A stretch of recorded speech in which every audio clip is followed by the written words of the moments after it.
Der er tv-konference her på Hotel Commonwealth i Kolding. Journalister fra hele verden er samlet for at diskutere, hvordan man laver tv. TV skal være troværdigt, men journalisternes egen troværdighed har længe været til diskussion. Manipulerer journalister ofte, og er snyd en journalistisk dyd? Det mener den amerikanske journalist Scott Rensberger. If you're interviewing someone savvy, someone who knows television, someone like a politician, it's very hard. But if you're dealing with the average person, the farmer, someone like that, sure, you can manipulate them. Vi vil nu vise, hvordan journalister kan manipulere. Derfor tager vi ud i regionen for at finde nogle personer at interviewe. I vores interviews vil vi afprøve forskellige former for manipulation.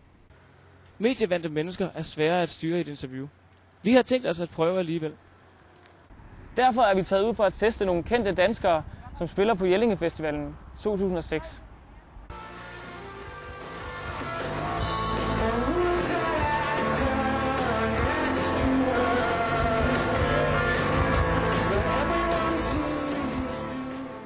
Kashmir har lige spillet på scenen her bag mig. Lige om lidt vil jeg gå ned og snakke med Kasper Ejstrup. Den her gang skal vi forsøge at gøre Kasper Ejstrup til ekspert på et område, som han i virkeligheden ikke ved særlig meget om. Hvad tror du, at Jellingehøjene har betydet for dansk kultur? Jamen altså, Jellingstenen, og det er jo noget sådan det ældste og ædleste Danmark, vi har.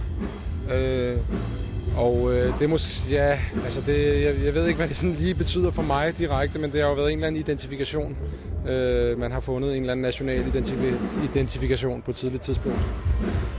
Kan du sådan se nogle fællestræk ved de personer, som sådan tegner den danske kultur? Man kan sige, det må du vide på en eller anden måde som sådan en kulturekspert.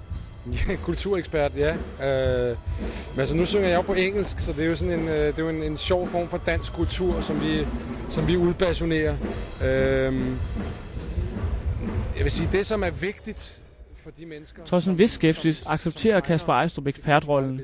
Det næste halvandet minut forsøger han at besvare det næsten umulige spørgsmål.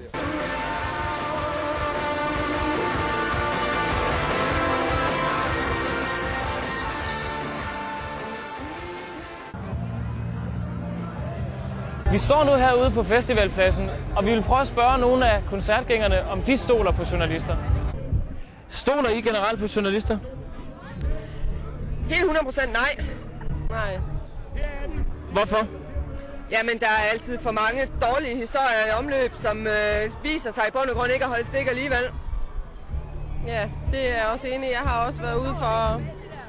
Hvad er det værste ved journalister? Jamen, det er nok utroværdigheden, der efterhånden egentlig slår lidt igennem. Altså, vi har jo sagen fra TV2, ikke, med, var det AAA, de hed, hvor at den så faktisk slet ikke viser sig at holde stik alligevel.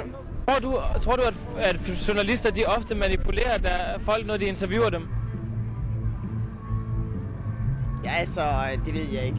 Det ved jeg faktisk ikke, om det gør. Men jeg tror da nogle gange, at man klipper i tingene, så det kommer til at fremstå anderledes. Hvorfor stoler du ikke på journalister? Det er nok ud fra det, at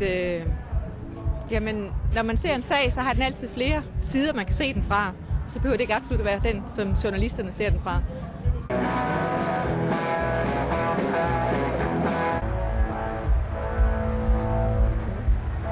Vi er backstage på Jelling Festivalen. Hernede bagved mig sidder Johnny Madsen og venter. Jeg skal interviewe ham, og jeg har tænkt mig at prøve at styre interviewet. Faktisk lægge ord i munden på Johnny Madsen, så følg med. Synes du, at journalister de er irriterende nogle gange? Nej, ikke specielt irriterende. Hvad med, at de afbryder? Vil du gerne have, jeg skal sige, at jeg synes, de er irriterende. Er det irriterende, de afbryder for eksempel? Meget irriterende. Det synes du alligevel? Ja. Hvorfor kan du egentlig ikke lide journalister så? Jeg kan godt lide journalister. Det er faktisk, jeg er faktisk ud af en journalistfamilie. Min moster er journalist, min fætter er journalist, alle er journalister. Og dem, der ikke er journalister, de er fiskere. Så du er simpelthen den eneste, der ikke er blevet journalist? Ja. Så du er nødt til at kunne lide journalister? Ja, simpelthen. Du har ikke noget valg? Nej, jeg har ingen valg. Fra festivalpladsen tager vi nu tilbage til Hotel Commonwealth og Scott Rensberger. Han mener, at journalisten ofte er nødt til at manipulere for at kunne fortælle en historie. Can't possibly air the 20-minute interview with them. You're going to take a clip that fits into the story that you're selecting in your head, and it might not be the story they want. So that's manipulating, but how do you get around that?